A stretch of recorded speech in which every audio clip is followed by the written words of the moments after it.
अस्सलाम वालेकुम, उम्मीद है आप खैरियत से होंगे। अच्छा, हमारी एक मैंने वीडियो बनाई थी, उसमें कुछ कम खाने और कम बोलने की बात हो रही थी। तो खाने की तरह उसमें आगे एक और वाक़या मेरे जहन में आया। उसमें एक बादशाह एक अरब के हकीम से पूछते हैं, अरब के हकीम मशहूर थे।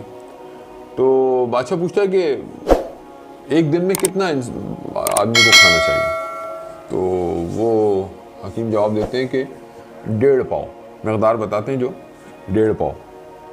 तो बादशाह बड़ा हैरान होता है और कहता है कि 1.5 पाव मुझे कैसे उठाए रखेगा। यानी 1.5 पाव की जो मकदार है ये तकरीबन बनती है, आप देखें तो 375 ग्राम, मतलब आधा किलो से भी कम सारा दिन में। तो बादशाह पूछता है कि ये खाने की मकदार मुझे कैसे खड़ा रखेगी सारा दिन। तो हकीम जवाब देता है कि ये मकदार आपको सारा दिन खड़ा रखने में, यानी काम काज करने में, जो भी आपके वो मसरूफियत है उसको करने में, ये आपके लिए काफ़ी है। लेकिन अगर आपने इससे ज़्यादा खाया तो फिर आप उसके बोझ बर्दार होंगे। यानी जो आपने इससे ज़्यादा खाएंगे तो फिर आप उसको उठाए फिरेंगे। यानी ये जो मकदार है ये आपको सारा दिन उठाए रखेगी, लेकिन आपने इससे जो ज़्यादा खाएंगे तो फिर आपको वो बोझ उठाना पड़ेगा, आप उसके बोझ बर्दार होंगे। तो यार कितनी प्यारी बात है। अगर हम इसको देखते हैं तो आप देखें जिस दिन इंसान, अब आप इसका अगर आप तजर्बा कर लें कि आप कम खाना शुरू करेंगे, आप यकीन माने, मेरा अपना तजर्बा है कि आप सारा दिन आपका जिस्म जो है ना वो आपके लिए आपका मुती रहेगा। मुती का मतलब आप हर काम कंसंट्रेशन के साथ कर लेंगे, आपको समझे कि हर चीज़ में मज़ा आएगा, काम में भी मज़ा आएगा, इबादत में भी आपको मज़ा आएगा। लेकिन अगर आप ज़्यादा खा लेंगे तो आपको जो है ना वो बोझ रहेगा, एक अजीब सी, और नींद का गलबा और ये सारी चीज़ें जो है ना वो ये चलेंगी और आपका काम में भी दिल नहीं लगेगा। तो थोड़ा सा अगर कम खाने की आदत हम कर लें, मैं ये तो नहीं कहता कि आप 1.5 पाव खाएँ, बस लेकिन इतना ज़रूर खाएँ कि, बल्कि एक और वाक़या है मुझे याद आया कि 2 फ़कीर दोस्त थे।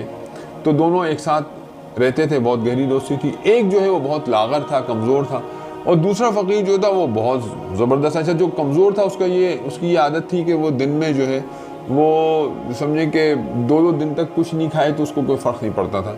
तो जब मिल जाता था जब खा लेता था। और दूसरा जो था उसकी आदत ये थी कि वो दिन में 3-3 दफ़ा खाता था। यानी आज हम भी देख लें तो हम 3-4 दफ़ा खाते हैं। तो उसको शेख सादी ने लिखा है कि वो इतना मोटा ताज़ा था कि दिन में 3 दफ़ा खाना खाता था। आज अगर शेख सादी हमें देखते तो पता नहीं क्या होता। तो बहरहाल हुआ ये कि वो शहर के दरवाजे पे, पहले के फ़कीर होते थे शहर के दरवाजे पे बैठ जाया करते थे, और वो वहाँ से जो गुज़रने वाले होते थे उनको उनका उठिया था, तो वहाँ बैठे हुए थे। तो उनको जासूसी के इल्ज़ाम में पकड़ लिया गया और एक घर के अंदर बंद कर दिया, और उसके घर के दरवाज़ों को जो है ना वो मिट्टी से लेप दिया गया। यानी वो मिट्टी से, जैसे सीमेंट का हम प्लास्टर करते हैं, तो मिट्टी के घर होते थे तो उनको प्लास्टर करके उसको पैक कर दिया। एक हफ्ते बाद पता चला कि जनाब ये फ़कीर जो हैं ये मासूम है, और इन पे जो इल्ज़ाम है वो सिर्फ इल्ज़ाम ही था, वो साबित नहीं हो सका। तो उनको वहाँ से निकाला गया। जब दरवाज़ा खोला देखा तो वो जो ताकतवर फ़कीर था वो मर गया, और जो लागर था वो ज़िंदा रहा। तो लोगों को बड़ा ताज्जुब हुआ, तो हैरान हुए कि ये क्या हुआ, ये तो बहुत कवी था, जानदार था, ये कैसे मर गया। और जो कमज़ोर था उसको मरना चाहिए था। लेकिन किसी अक्लमंद ने कहा कि बात यह है कि इसको भूख बर्दाश्त करने की आदत थी, और जो ताकतवर था और जो उसको भूख बर्दाश्त करने की आदत नहीं थी, इस वजह से वो मर गया। तो बात वाकई हकीकत है। और इसमें ये सबक भी है कि आप जो हैं अगर अपने आप को कम पर गुजारा करने की आपको आदत होगी, तो कभी कोई मुश्किल हो, कभी सफ़र हो, कोई ऐसी चीज़ हो, कभी हालात हो, तो उसमें आप जो हैं वो सरवाइव कर जाएंगे। लेकिन जो वो लोग जिनको चाहिए और बस खाना ही चाहिए, तो वो जो है उनका सर्वाइवल का मसला होगा और वो उसको बर्दाश्त नहीं कर पाएंगे। तो यानी खाना जो है, किसी ने कहा कि खाना जो है यानी हमारी ज़िंदगी का मकसद, खाना हमें क़ुव्वत देता है, और हमारी ज़िंदगी का मकसद खाना नहीं है।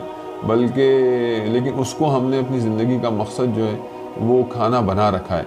हालांकि हमारी ज़िंदगी का मकसद तो ये था कि उस खाने से हम इबादत में लगते, कामों में लगते, बस इतनी हमें क़ुव्वत मिल जाती। लेकिन अगर हम उसको अपनी ज़िंदगी का मकसद ही बना लेंगे तो फिर हमारा उसी पे फोकस रहेगा और उसी की वजह से हमारी सारी परेशानियाँ चलती रहेंगी। देखें बहरहाल, अल्लाह करे ये बात हमारे समझ में आ जाए। अस्सलाम वालेकुम।